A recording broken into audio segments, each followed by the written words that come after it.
Assalamualaikum warahmatullahi wabarakatuh. Baiklah, nama saya Tati Hendrawati dengan NIM 181430118. Kelas Asuransi Syariah 6C, mata kuliah praktek underwriting terapan, dosen pengampu Pak Ikin Ainul Yakin ME. Kita langsung saja yang pertama menjelaskan pengertian jenis-jenis resiko. Adapun pengertian resiko adalah hal yang selalu dihadapi oleh manusia dan sifatnya sangat tidak menentu. Oleh karena itu, asuransi memandang resiko sebagai uncertainty atau ketidakpastian. Dalam asuransi, resiko bisa disebabkan oleh aktivitas personal atau personal activity ataupun aktivitas bisnis atau usaha business activity. Baiklah, yang selanjutnya yaitu jenis-jenis resiko. Yang pertama yaitu resiko murni atau pure risk. Resiko murni adalah resiko yang apabila terjadi akan menimbulkan kerugian, dan apabila tidak terjadi maka tidak akan menimbulkan kerugian. Baiklah, yang kedua yaitu resiko spekulatif atau speculative risk. Adalah resiko yang terjadi dapat menimbulkan kerugian atau loss, atau tidak menimbulkan kerugian apapun, loss atau dapat mendatangkan keuntungan atau gain.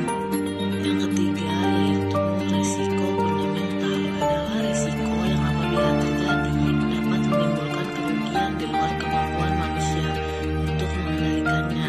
Akibat yang ditimbulkan juga bisa sangat luas atau katastrofik. Yang keempat yaitu resiko khusus atau particular risk. Resiko khusus adalah suatu resiko yang dampak maupun penyebabnya hanya mempengaruhi lingkungan lokal atau pribadi, baik secara kuantitas maupun kualitas. Prosedur yang dilakukan oleh pilot underwriting. Pilot underwriting merupakan proses awal dari aktivitas underwriting yang dilakukan oleh petugas lapangan dengan melakukan observasi dan mengumpulkan informasi yang berkaitan dengan calon tertanggung atau pemegang polis. Selanjutnya yaitu prosedur yang dilakukan oleh pilot underwriting. Yang pertama yaitu seleksi awal yang dilakukan perusahaan asuransi. Yang kedua, tahap pertama dalam proses seleksi risiko.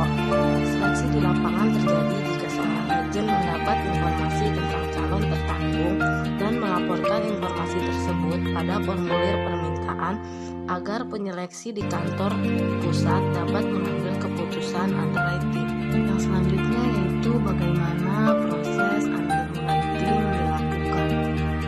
Yaitu proses underwriting. Proses underwriting bertujuan mencari tahu sebanyak mungkin informasi atau fakta material atau material fact yang terkait dengan risiko atas objek yang akan dipertanggungan. Semakin banyak informasi yang bisa diperoleh, maka akan semakin baik proses underwriting tersebut. Berikut ini rangkaian prosesnya. Proses yang pertama yaitu mengumpulkan informasi fakta material. Langkah pertama adalah mengumpulkan segala informasi mengenai material fact yang terkait dengan objek pertanggungan. Pengumpulan informasi bisa dilakukan melalui beberapa cara berikut ini. Yang pertama, mengisi formulir permohonan penutupan asuransi SPPA. Kedua, wawancara. Yang ketiga, rangkaian tes seperti tes medis, tes kelayakan kendaraan atau bangunan dan sebagainya. Yang keempat yaitu survei langsung. Proses yang kedua yaitu melakukan analisis dan penilaian assessment. Apabila semua informasi yang dibutuhkan sudah cukup terpenuhi, maka tahapan selanjutnya yaitu melakukan penilaian terhadap berbagai resiko yang dihadapi. Di antaranya itu yang pertama jenis resikonya, kedua frekuensi terjadinya, ketiga seberapa besar dampak kerusakannya jika resiko tersebut terjadi atau severity. Proses yang ketiga yaitu membuat keputusan akseptasi. Keputusan ini dibuat berdasarkan hasil proses analisis dan penilaian. Keputusan yang dihasilkan adalah sebagai berikut, yaitu yang pertama, menolak atau menerima permintaan penutupan asuransi.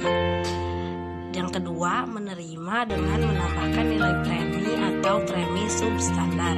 Yang ketiga, menerima dengan berbagai ketentuan tambahan yang harus dipenuhi oleh calon tertanggung. Mungkin cukup ini yang dapat saya sampaikan, kurang dan lebihnya mohon maaf. Terima kasih. Wassalamualaikum warahmatullahi wabarakatuh.